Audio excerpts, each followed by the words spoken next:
గత 10 ఏళ్లలో ఎన్నడూ లేని విధంగా దావోస్ పర్యటనలో తెలంగాణ రాష్ట్రాన్ని రిప్రజెంట్ చేసి 1,78,950 కోట్ల ఇన్వెస్ట్మెంట్ ని తెలంగాణ రాష్ట్రానికి తీసుకొని వచ్చి రైజింగ్ తెలంగాణకి ఒక డైరెక్షన్ గా ఒక గేమ్ చేంజర్ లెక్క వ్యవహరించి ముందున్న తెలంగాణ రాష్ట్ర గౌరవ ముఖ్యమంత్రి రేవంత్ రెడ్డి గారికి, అదే విధంగా ఐటీ శాఖ మంత్రి వర్యులు శ్రీధర్ బాబు గారికి, రైజింగ్ తెలంగాణ యావత్ బృందానికి, తెలంగాణ రాష్ట్ర ప్రజలందరి పక్షాన, విద్యార్థుల పక్షాన, ముఖ్యంగా తెలంగాణలో ఉన్న యువత పక్షాన ప్రత్యేకంగా మీకు కృతజ్ఞతలు తెలియజేస్తున్నా.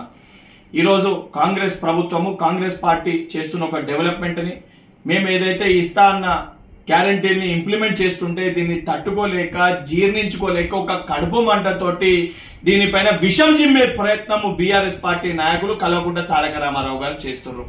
వారి యొక్క కడుపు మంట తగ్గాలి, వారి యొక్క జీర్ణించుకునే తత్వం పెరగాలనే ఉద్దేశంతో డైజెస్ట్ ద గ్రోత్ అనే ఒక క్యాంపెయిన్ రన్ స్టార్ట్ చేస్తూ ఈరోజు ఈనో బాక్స్ ని, ఈనో ప్యాకెట్లని కల్వకుంట్ల తారక రామారావు గారింటికి, కల్వకుంట్ల చంద్రశేఖర్ రావు గారింటికి నేను కొరియర్ చేస్తున్నా. అదే విధంగా వారి కడుపు మంట, అదే విధంగా మనం చేస్తున్న డెవలప్మెంట్ ని వారు తట్టుకోలేక, జీర్ణించుకోలేక వారు చేస్తున్న దాన్ని జీర్ణించుకోవాలంటే తెలంగాణ రాష్ట్ర వ్యాప్తంగా ఉన్న కాంగ్రెస్ పార్టీ శ్రేణులందరితో కూడా నేను విజ్ఞప్తి చేస్తున్నా.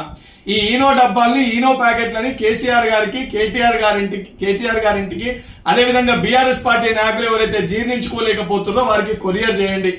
కనీసము మనం చేస్తున్న డెవలప్మెంట్ ని జీర్ణించుకునే తత్వాన్ని ఈనో ప్యాకెట్ల ద్వారా వారు కొంచెమన్నా జీర్ణించుకుంటారు.